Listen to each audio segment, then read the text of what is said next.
বেড়িবাঁধ ভেঙে দাকপের পানখালী ইউনিয়নের কোনাখাটাইল গ্রাম প্লাবিত হয়েছে।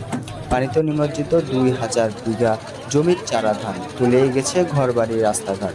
পানি উন্নয়ন বোর্ডের ৩১ নং পোল্ডারের অধীন দাকপ পানখালী ইউনিয়নের ৮ নং ওয়ার্ড কোনা গ্রামের আনুমানিক ১০০ মিটার ওয়াপদা বেড়িবাঁধ শুক্রবার দুপুরের পানির চাপে ভেঙে যায়।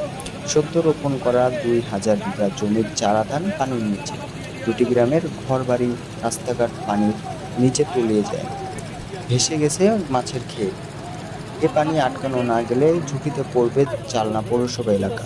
পানখালী ইউপি চেয়ারম্যান শেখ সাব্বির আহমেদ এবং সংশ্লিষ্ট ওয়ার্ডের ইউপি সদস্য শেখ রাশিদুল ইসলাম বাবুর উপস্থিতিতে শত শত মানুষ স্বেচ্ছাশ্রমে বাঁধ আটকাতে কাজ করছে।